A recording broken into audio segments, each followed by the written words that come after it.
అందరికీ నమస్కారం. నేను మీ ఎంపీసీ ఫ్రెండ్‌ని. మనం వెరీ ఇంపార్టెంట్ క్వెషన్స్ సిరీస్‌లో జూనియర్, ఇంటర్మీడియేట్ పిల్లలకి ఫిజిక్స్‌లో 8 మార్క్స్‌లో థర్డ్ క్వెషన్‌లోకి ఎంటర్ అయిపోయాం. ఇవాళ మనం నేర్చుకోబోతున్న థర్డ్ క్వెషన్ దేనికి సంబంధించిందంటే కొలిషన్స్‌కి సంబంధించింది. కొలిషన్స్ అంటే ఏంటి? కొలిషన్స్‌లో ఎన్ని రకాలున్నాయి?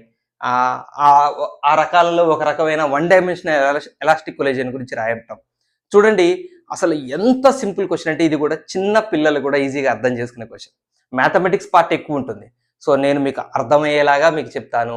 మీరు శ్రద్ధతో వినటం, వీడియో తర్వాత క్లాస్ విన్న తర్వాత ప్రాక్టీస్ చేయటం. ఈ 2 మీ వైపు లోపం లేకుండా మీరు కమిట్మెంట్‌తో అలా హార్డ్ వర్క్ చేస్తారని ఆశిస్తూ స్టార్ట్ చేస్తున్నా. ఫస్ట్ మనం కొలిజన్ అంటే ఏంటో చూద్దాం. మీకు రాసి ఉంచాను సింపుల్ లైన్స్ మీకు ఈజీగా అర్థమయ్యేలాగా ఉంటాయని నేను రాసేసాను. టైం వేస్ట్ చేయకుండా చూడండి. కొలిజన్ అంటే it is a strong interaction between the bodies in a very short interval of time. Collision అంటే ఎలా జరగాలట అంటే, ఒక బాడీ ముందు వెళ్తుంది, ఇంకో బాడీ వెనకాల వస్తుంది, వచ్చి దీని కొలిషన్ జరిగింది. ఈ కొలిషన్ జరగడం ఇప్పుడు మీరు చూడండి, టక్కన సౌండ్ వచ్చిందా? సౌండ్ ఎందుకు వచ్చింది? ఇది దీనికి టచ్ అయితే సౌండ్ వచ్చింది. ఆ టచ్ అయింది మీరు కళ్ళతో స్పష్టంగా చూడగలిగారా? మీ కళ్ళ ముందు ఆ టచ్ అవటం అనే ఆ ప్రాసెస్ ఎక్కువసేపు జరిగిందా? ఇలా వచ్చి దీన్ని కాసేపు ఆనుకొని కాసేపు వీళ్ళిద్దరూ ఇలా టచ్ అయ్యి ఉండి ఆ తర్వాత దీని దెబ్బకి ఇలా ఇది ముందుకు వెళ్ళటం జరగదు కదండి. వెరీ షార్ట్ ఇంటర్వెల్ ఆఫ్ టైంలో ఈ కొలిజన్ జరుగుతుంది. ఇది కొలిజన్లో చాలా important, very important. Very short interval of టైంలో ఈ కొలిజన్ జరగాలి. స్ట్రాంగ్ ఇంటరాక్షన్ ఉంటుంది. That is collision. It is a strong interaction.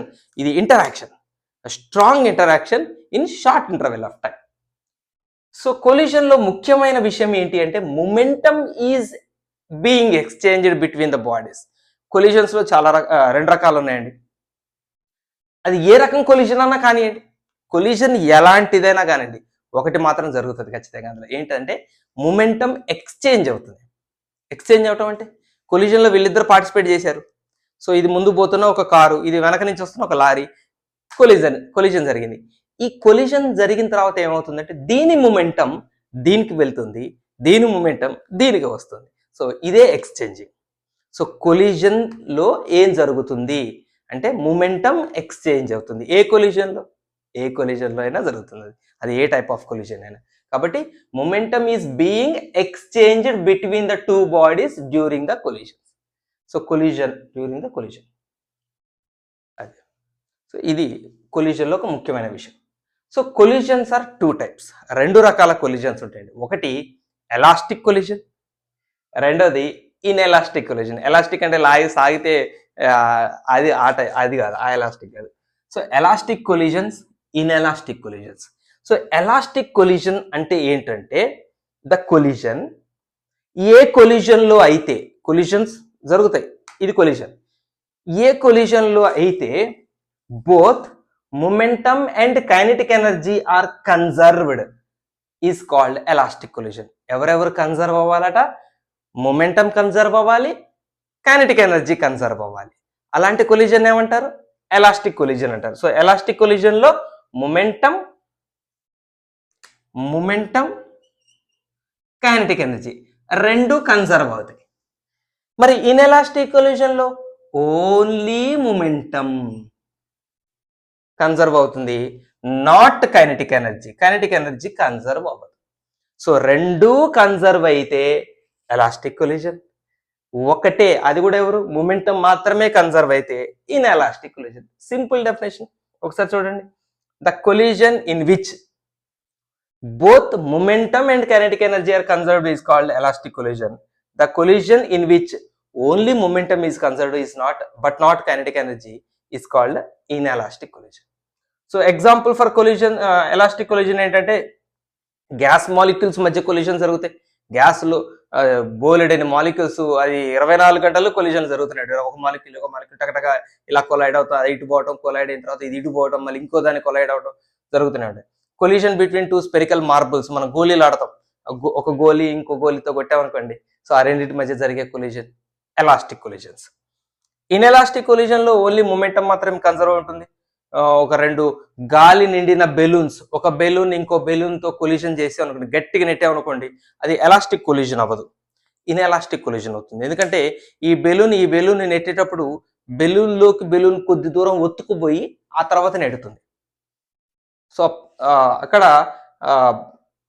ఇమీడియట్గా అంటే స్ట్రాంగ్ ఇంటరాక్షన్, టచ్ అయ్యి వెంటనే వెళ్ళిపోవటం అనేది ఉండదు. టచ్ అయ్యి కొంచెం ఆ బెలూన్లోకి ఇంకో బెలూన్ ఒత్తుకుపోయి ఆ బెలూన్ వెళ్ళిపోతుంది కాబట్టి అది ఇన్ఎలాస్టిక్ కొలిజన్. అలాగనే bullet and it's target.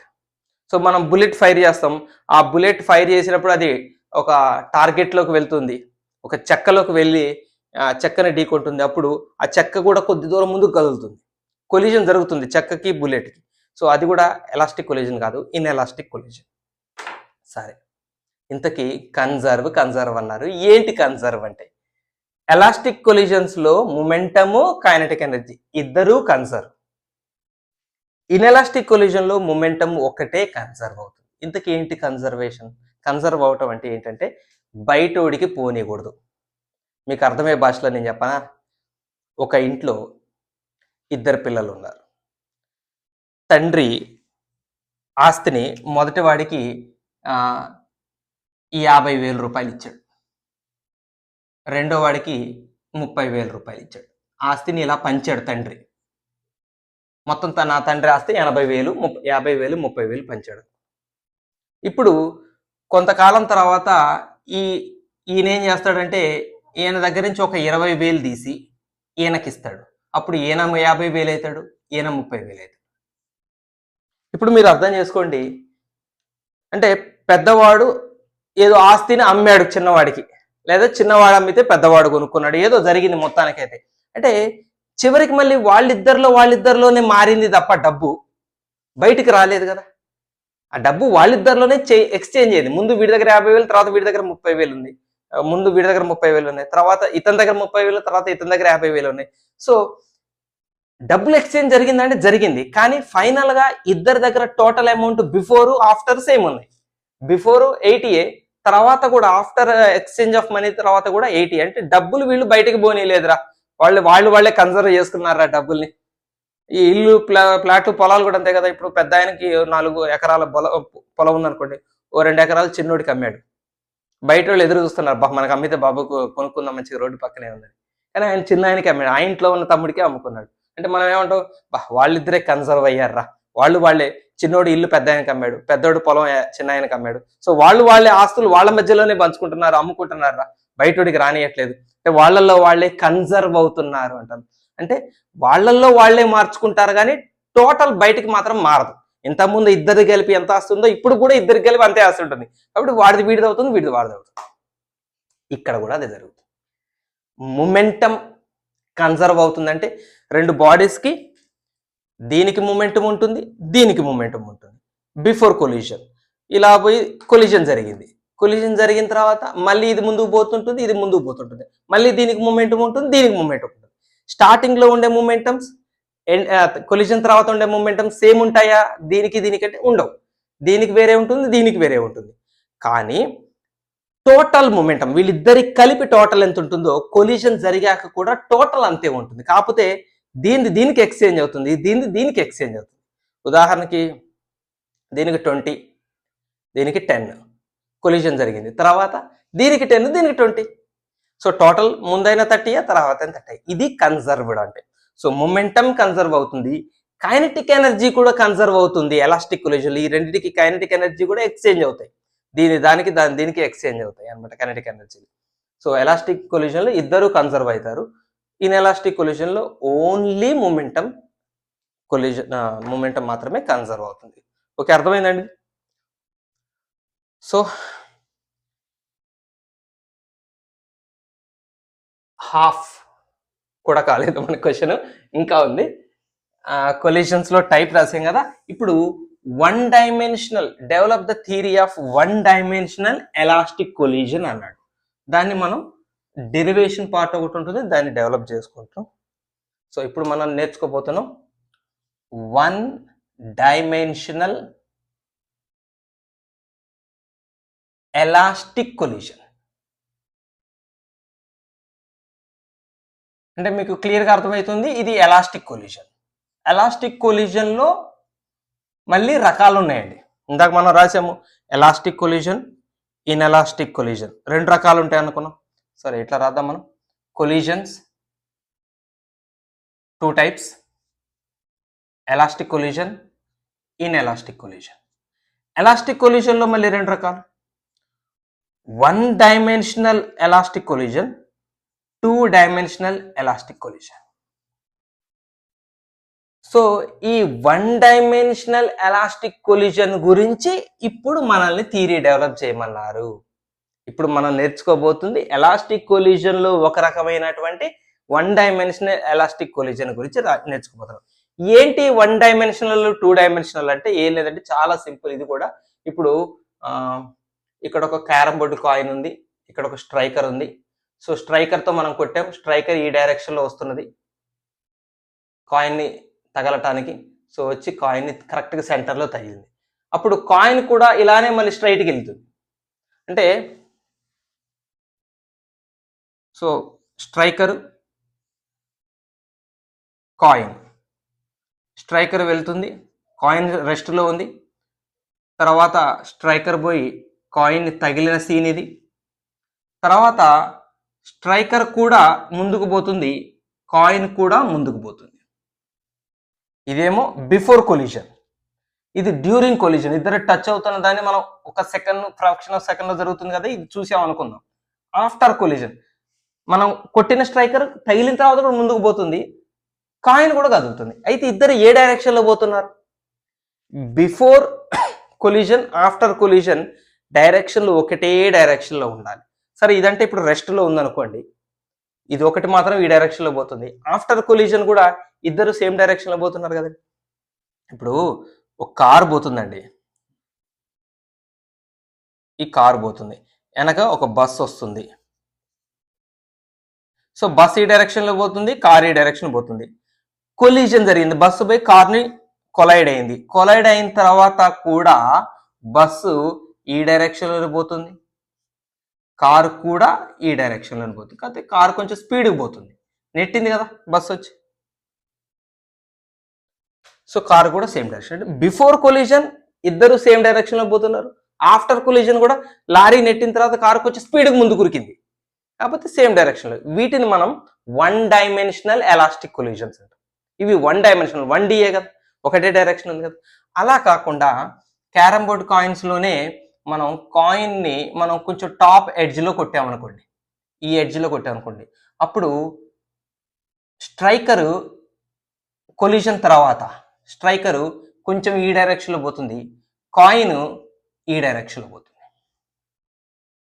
Collision ముందు స్ట్రైకర్ పోయి ఈ డైరెక్షన్ లో తగిలిన తర్వాత ఆఫ్టర్ కొలిజన్ ఇద్దరు రెండు వేరు వేరు డైరెక్షన్లలో పోతారు.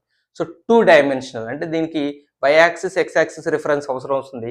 ఇట్లాంటివి మనం టూ డైమెన్షనల్ ఎలాస్టిక్ కొలిజన్స్ అంటాం.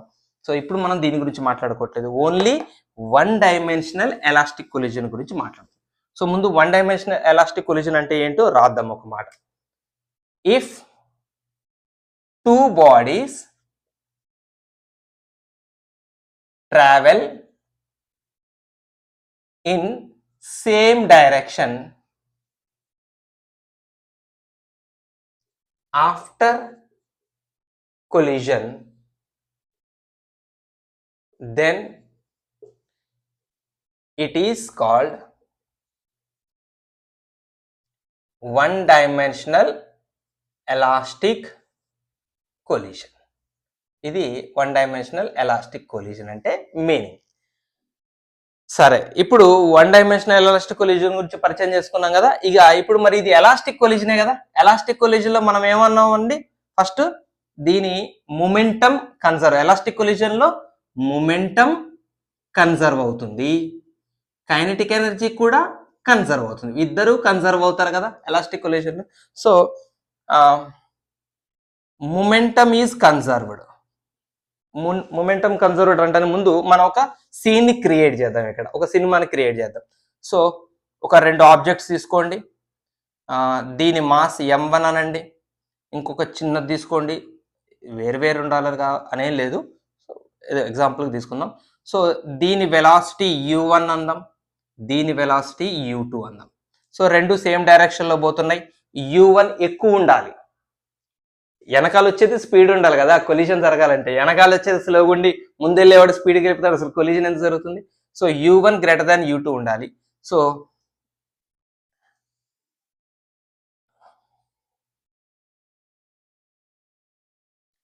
కొలిజన్ జరగటానికి ముందు, కొలిజన్ జరుగుతున్న టైంలో, కొలిజన్ జరిగిన తర్వాత.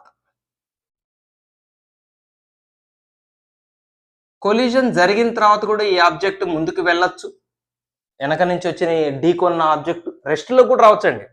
మీరు గుర్తుపెట్టుకోండి, ఇది రెస్ట్లో కూడా రావచ్చు. సో ఆఫ్టర్ కొలిజన్ ఇద్దరు మూమెంట్లోకి ఉండొచ్చు. దీని వెలాసిటీని v1 అందాం. బిఫోర్ కొలిజన్ దాని వెలాసిటీ u1, ఆఫ్టర్ కొలిజన్ దానికి వెలాసిటీ మారుతుంది, పోయి దాన్ని తగిలిన తర్వాత దానికి వెలాసిటీ సేమ్ ఎందుకు ఉంటుంది, మారుతుంది కదా. అలాగే దీని వెలాసిటీని v2 అందాం. సో ఇది బిఫోర్ కొలిజన్, ఇది ఆఫ్టర్ కొలిజన్. సో పోతున్నాయి, తగిలింది, మళ్ళీ పోతున్నాయి. ఇప్పుడు so first momentum is conserved అన్నాం కదా మనం. మొమెంటమ్ ఈజ్ కన్సర్వ్డ్ అన్నాం. సో దీని అర్థం ఏంటి, ఏం చెప్పాను మీకు నేను? మొమెంటమ్ ఈజ్ కన్సర్వ్డ్ అంటే means total momentum before collision equal to total momentum after collision. నిద్రపోతున్నారా ఉన్నారా? After collision. కొంచెం మ్యాథమెటిక్స్ స్టార్ట్ అయ్యే వరకు కొద్దిగా ఓపిక పట్టండి. టోటల్ మొమెంటం కొలిజన్ జరగడానికి ముందు టోటల్ మొమెంటం ఎంత ఉంటుందో, కొలిజన్ జరిగిన తర్వాత కూడా టోటల్ మొమెంటం అంతే ఉంటుంది. కానీ వాళ్ళల్లో వాళ్ళకి మొమెంటం ఎక్స్చేంజ్ అవుతుందని కదా మనం చెప్పుకుంది. కాబట్టి టోటల్ మొమెంటం బిఫోర్ కొలిజన్ అంటే దీనికి వచ్చిన డబ్బా కూడా కొన్ని ఇంపార్టెంట్ పాయింట్స్కి అలా కొంచెం కలరింగ్ చేయండి. మొమెంటం బిఫోర్ కొలిజన్, కొలిజన్ జరగడానికి ముందు టోటల్ మొమెంటం అంటే దీని మొమెంటం ప్లస్ దీని మొమెంటం. మొమెంటం అంటే మాస్ ఇంటూ వెలాసిటీ కదా. సో దీని మొమెంటం దీని మాస్ ఇంటూ దీని వెలాసిటీ అంటే m1 u1 ప్లస్ దీని మొమెంటం m2 u2. సో ఇది total momentum before collision is equal to after collision momentums కూడా యాడ్ చేద్దాం, m1 v1 plus m2 v2. ఇది పైన రాసిన లైన్ యొక్క అర్థం. m1 u1 plus m2 u2 equal m1 v1 plus m2 v2. Equation 1 అనండి. ఓకేనా. నెక్స్ట్ ఇంకోటి ఎవరు కన్సర్వ్డ్ అన్నాం? Kinetic energy is conserved. Kinetic energy is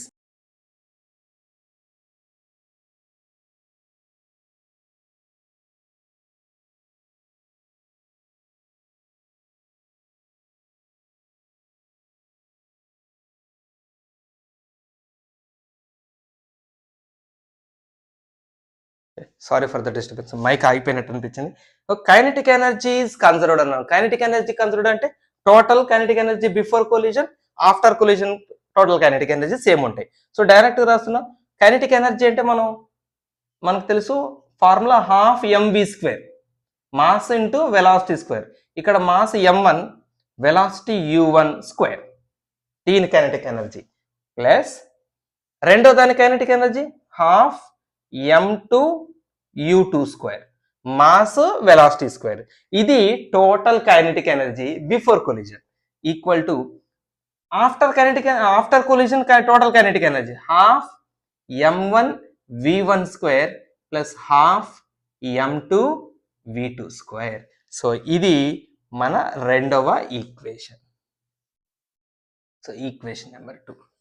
so ఇక్కడికి అంత అర్థమైందండి. 1 డైమెన్షనల్ ఎలాస్టిక్ కొలిజన్ అంటే ఏంటి, మొమెంటం కన్సర్వ్డ్ కాబట్టి ఈక్వేషన్, కైనెటిక్ ఎనర్జీ కన్సర్వ్డ్ కాబట్టి ఈక్వేషన్. సో ఈ రెండు ఈక్వేషన్లతోనే ఇప్పుడు మనం ఇక డెరివేషన్ పార్ట్ చేయబోతున్నాం. సో తీసేస్తున్నాను నేను దీన్ని.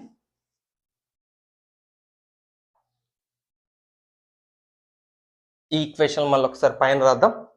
ఈక్వేషన్ 1 ఏంటి, m1 u1 plus m2 u2 equal to m1 v1 plus m2 v2. Equation 1. రెండో equation half m1 u1² plus half m2 u2² equal to half m1 v1² plus half m2 v2². Equation 2. So మనం ఫైనల్గా ఏం చేద్దామంటే collision జరిగిన తర్వాత వాటి వెలాసిటీలు ఎంత అవుతాయి, కొలిజన్స్ తర్వాత ఇక్కడ చిన్నగా డయాగ్రామ్ అలా ఉంచేద్దాం మనం. సో కొలిజన్ జరగటానికి ముందు దీని వెలాసిటీ u1, దీని వెలాసిటీ u2. కొలిజన్ జరిగిన తర్వాత దీని వెలాసిటీ v1 అన్నాం, దీని వెలాసిటీ v2 అన్నాం. ఈ v1 v2లు ఎంత ఉంటాయో కనుక్కుందాం. అంటే మన దగ్గర u1 u2లు ఉంటే v1 v2లు తెలుసుకోవడానికి మనం ఒక రిలేషన్ తయారు చేసుకున్నాం. సో అది ఇప్పుడు మనం చేయబోతున్నాం. అది ఈక్వేషన్ 1 2ల నుంచి. ఒకసారి ఈక్వేషన్ 2 చూడండి. మనం హాఫ్ని క్యాన్సిల్ చేయొచ్చు త్రూ అవుట్ ద ఈక్వేషన్ చక్కగా. ఇప్పుడు ఈక్వేషన్ 1ని ఒక చిన్న మాడిఫికేషన్ చేద్దాం. ఈక్వేషన్ 1 దీన్ని m1 టర్మ్స్ అన్ని ఒకవైపు వచ్చేటట్టు చేద్దాం. m1 ఇటు తీసుకురండి, m2 టర్మ్ అటు తీసుకుపోండి. So m1 u1 minus m1 v1 equal to m2 v2 minus m2 u2. ఇక మొత్తం మ్యాథమెటిక్స్లోకి వచ్చేసాం, ప్యూర్ మ్యాథమెటిక్స్లోకి వచ్చేసాం. కొంచెం జాగ్రత్తగా రాయండి స్టెప్స్. సో ఇందులో m1 కామన్ తీయండి, u1 మైనస్ v1. ఇందులో m2 కామన్ తీయండి, v2 మైనస్ u2. సో దీన్ని ఈక్వేషన్ నెంబర్ 3 అనండి. అలాగనే ఈక్వేషన్ 2ని కొంత రిపేర్ చేద్దాం. సేమ్ ఇదే రిపేర్ చేద్దాం. m1లు ఒక్క వెళ్ళి వచ్చేటట్టు చేద్దాం. m1 u1 square minus m1 v1 square same m2 v2 square minus m2 u2 square. So ఈ రెండిట్లోంచి మనం m1 కామన్ తీద్దాం. కామన్ తీస్తే u1 square minus v1 square మిగులుతుంది. దాన్ని మనం u1 plus v1 into u1 minus v1 అని కూడా రాయొచ్చు డైరెక్ట్గా. ఏ స్క్వేర్ మైనస్ బి స్క్వేర్, ఏ ప్లస్ బి ఇంటూ ఏ మైనస్ బి ఫార్ములా. అలానే ఈ రెండిట్లో m2 కామన్ తీయండి. v2 square minus u2 square మిగులుతుంది ఇక్కడ. v2 square minus u2 square. So v2 plus u2 into v2 minus u2. So equation number 4. ఇప్పుడు 4 అనే ఈక్వేషన్ని 3 అనే ఈక్వేషన్తో డివైడ్ చేద్దాం. సో ఈ ఈక్వేషన్ కింద ఈక్వేషన్ రాసి డివిజన్ చేద్దాం. 4ని 3తో డివిజన్ చేద్దాం. అంటే m1 into u1 plus v1 into u1 minus v1 equal to m2 into v2 plus u2 into v2 minus u2 by left side దాన్ని లెఫ్ట్ సైడ్ దాంతో divide చేయండి. m1 into u1 minus v1 ఇక్కడ by m2 into v2 minus u2. So m2 cancel, m1 cancel, u1 minus v1 cancel, v2 minus u2 cancel. So మిగిలిపోయింది ఏంటంటే ఇక్కడ u1 plus v1 equal to u2 plus v2. ఇది very very very important relation. During elastic collision velocity చూడండి, u1 plus v1 అంటే ఒక object యొక్క first body యొక్క initial velocity final వెలాసిటీని add చేస్తే ఎంత వస్తుందో, రెండో బాడీ యొక్క ఇనిషియల్ వెలాసిటీని ఫైనల్ వెలాసిటీని యాడ్ చేస్తే కూడా అంతే వస్తుంది అని మనకు ప్రూఫ్ వచ్చింది. సో ఇక్కడ మనం ఏం చేద్దామంటే, ఏం ప్రూఫ్ వచ్చింది మీరు రాయకర్లేదు, మీరు అర్థం చేసుకునే ప్రయత్నం చేస్తే చాలు. v1 ఏమవుతుంది ఇక్కడ నుంచి, మనకు v1 కావాలి అంటే u1 అడు పంపిద్దాం. u2 plus v2 minus u1 అవుతుందా? ఎస్. ఒక రిజల్ట్ ఇది. దీంట్లోంచి v1 కావాలంటే, దీంట్లో నాకు v2 కావాలంటే v2, దీని ఈక్వేషన్ నెంబర్ 6 అన్నాం. v2 కావాలంటే u2నే ఇటు పంపించాలి. అంటే u1 ప్లస్ v1 ఉన్నకెళ్ళే u2 వస్తుంది, మైనస్ u2 అవుతుంది. ఇది v2. ఇంతేనండి, ఏం లేదు. ఈ రెండింటిని మనం ఇక్కడ సబ్స్టిట్యూట్ చేస్తే, ఇగో ఈక్వేషన్ 1లో సబ్స్టిట్యూట్ చేస్తే మనకి ఆన్సర్లు వచ్చేస్తాయి. Final close. సో మనం ఏం చేద్దామంటే ఫస్ట్ v1 కనుక్కుందాం. v1 కనుక్కోవాలంటే ఈ 7ని ఈక్వేషన్ 1లో సబ్స్టిట్యూట్ చేయండి. Substitute equation 7 in equation 1. 7 అంటే v2 అంటే ఇదంతా కదా. సో v2 ఎక్కడ ఉందో ఆ ప్లేస్లో v2 బదులు ఇది రాద్దాం. చెప్పండి ఈక్వేషన్ 1, m1 u1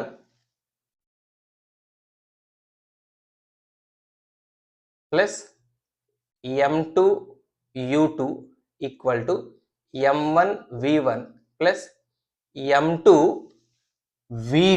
v2 దగ్గర ఇప్పుడు ఇదంతా రాయండి. u1 plus v1 minus u2. Same అండి, ఈక్వేషన్ 1 రాసాం యాజ్ ఇట్ ఈస్ గా, m1 u1 m2 u2 m1 v1 m2 v2 రాయాల్సిన దగ్గర అది రాసేసాం, అంతే, ఏం లేదు. సో ఇక దీన్ని కొంచెం క్యాలిక్యులేషన్ సింప్లిఫికేషన్ చేద్దాం. m1 u1 plus m2 u2 equal to m1 v1. ఇది మల్టిప్లై చేయండి, m2 u1 plus m2 v1 minus m2 u2. Right, మనం ఏం కనుక్కోవాలి ఇంతకీ? v1 value కనుక్కోబోతున్నాం. మీరు బాగా గుర్తుపెట్టుకుని, మనం v1 కనుక్కోబోతున్నాం. మన పనే v1 కనుక్కోవటం, v2 కనుక్కోవటం. సో ఇప్పుడు మనం v1 ని కనుక్కోబోతున్నాం, ఎందుకంటే v2ని తీసేసాం కదా, v2ని రిప్లేస్ చేసాం కదా, అంటే ఉండేదన్నీ v1లే. ఆ v1 కనుక్కోబోతున్నాం. సో ఇంకొక స్టెప్, m1 u1 ప్లస్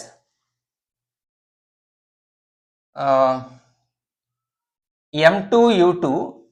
ఈ మైనస్ m2 u2 కూడా ఇటు వచ్చేసింది అనుకోండి, ఈ మైనస్ m2 u2 ఇటు వచ్చేసింది అనుకోండి, అప్పుడు 2m2 u2 అవుతుంది కదండి. m2 u2 మళ్ళీ అది ప్లస్ m2 u2 అవుతుంది, ఇటు వస్తే 2m2 u2. తర్వాత ఈ m2 u1 కూడా ఇటు తీసుకురండి, మైనస్ m2 u1. ఈ వీళ్ళిద్దరిని ఇటు తెచ్చామండి, వీళ్ళిద్దరిని ఇటు తీసుకొచ్చేసారు. ఇదేమో ఇందులో కలిసిపోయింది, ఇదేమో ఇక్కడ రాసేసింది. ఇక మిగిలింది ఎవరు right side? m1 v1 plus m2 v1. Right, ఈ రెండిట్లో కూడా u1 కామన్ తీయచ్చు చూడండి. So m1 minus m2 into u1 plus 2m2 u2 equal to, ఈ రెండిట్లో v1 కామన్ తీయండి, m1 plus m2 into v1. ఓ మొత్తం మ్యాథమెటిక్స్ లాగా అనిపిస్తుంది. మీరు ఒక్కసారి ఒక చిన్న విషయం, లాజిక్ విషయం అర్థం చేసుకోండి. ఇవన్నీ మనం ఎక్కడైనా బట్టి అవసరం ఉందండి. ఇప్పుడు ఈ స్టెప్ చూస్తే ఈ స్టెప్ అర్థమైపోతుంది, దీని నుంచి క్యాలిక్యులేషన్ చేస్తే ఈ స్టెప్ అర్థమైపోతుంది. ఇవి ఇందులో సింప్లిఫై చేస్తాం, ఇది సబ్స్టిట్యూట్ చేస్తున్నాం, సబ్స్టిట్యూట్ చేసిన తర్వాత ఇది మల్టిప్లై చేస్తాం, దీన్ని చూసుకుంటే ఇది రాస్తాం, దీన్ని చూసుకుంటే ఇది రాస్తాం, దీన్ని చూసుకుంటే ఇది రాస్తాం. సో ఒక స్టెప్ని చూస్తే తర్వాత స్టెప్ రాస్తూనే ఉంటాం. కాబట్టి ఇంత కాంప్లికేటెడ్ క్యాలిక్యులేషన్ ఉందని అసలు మీరు అనుకున్నారంటే అంతకంటే తెలివి తక్కువతనం ఇంకోటి ఉండదు. ఇవన్నీ ఒక స్టెప్ నుంచి ఇంకో స్టెప్ వస్తున్నాయి, దీన్ని చూస్తుంటే ఇది వచ్చేస్తుంది, అట్లా ఒక స్టెప్ చూస్తే రెండో స్టెప్ వస్తూ ఉంటుంది, పైన చూస్తూ కింద రాస్తుంటాం మనం. అందుకని కొంచెం లెంగ్తీ కనిపిస్తే కానీ ఈజీ క్యాలిక్యులేషన్ మీరు 1-2 సార్లు ప్రాక్టీస్ చేస్తే. సో మనకి v1 కావాలి కాబట్టి ఈ m1 ప్లస్ m2ని ఇటు బై రాయండి, ఇటు బై చేయండి. So m1 minus m2 into u1 by m1 plus m2 plus 2m2 u2 by m1 plus m2. ఈ v1 ఇటు రాద్దాం. సో v1 ఫార్ములా వచ్చేసి ఇది v1 యొక్క ఫార్ములా కదా, చాలా సింపుల్ ఫార్ములా v1. సో మనం ఇప్పుడు v2 కనుక్కుందాం. నేను దీన్ని ఎరేజ్ చేస్తాను. సో v2 కనుక్కోవాలంటే ఏం చేయాలండి? v1 తీసపోయి ఇక్కడ v1 ప్లేస్ లో సబ్స్టిట్యూట్ చేయాలి, అంటే v1 తీసేయాలి, v1 లో ఉండకూడదు. v2 కనుక్కోవాలంటే v1 లో ఉండకూడదు. సో v1 ప్లేస్ లో ఇదంతా రాస్తాం. సో ఈ పార్ట్ నేను తీసేస్తున్నా, ఇది మీకు అర్థమైంది కదా, కాపీ చేసుకోండి. క్యాలిక్యులేషన్ తీసేస్తాను ఈ part.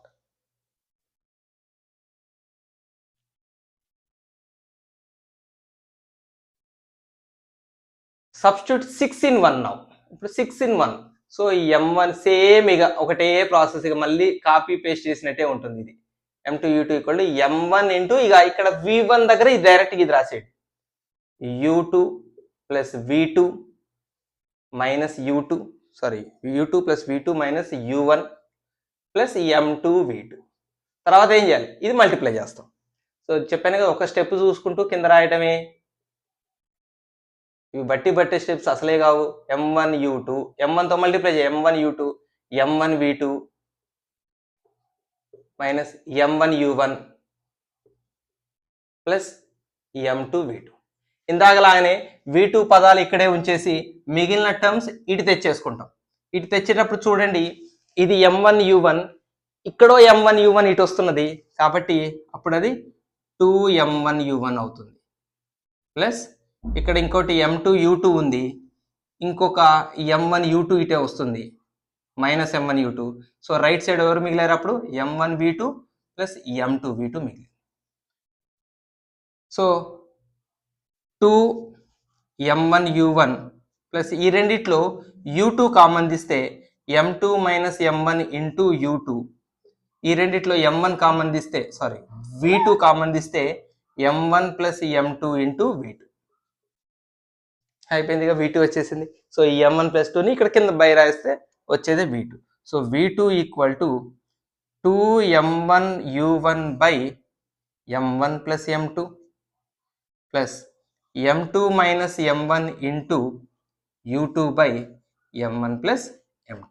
So thus we can find the final velocities of two bodies using the initial velocity. చూడండి, వాటి మాసెస్ ఇనిషియల్ వెలాసిటీస్ మన దగ్గర ఉంటే చాలు. సో ఆ రెండు బాడీస్ యొక్క ఫైనల్ వెలాసిటీస్ మనం ఇలా క్యాలిక్యులేట్ చేయొచ్చు. సో ఇది చాలా సింపుల్ క్వశ్చన్. మీరు ఖచ్చితంగా మీ వైపు ఎలాంటి లోపం లేకుండా కష్టపడి మీరు ప్రాక్టీస్ చేయండి, ఖచ్చితంగా మీకు గుర్తుండిపోతుంది. సో మళ్ళీ మనం నెక్స్ట్ క్వశ్చన్తో కలుసుకుందాం. బాయ్.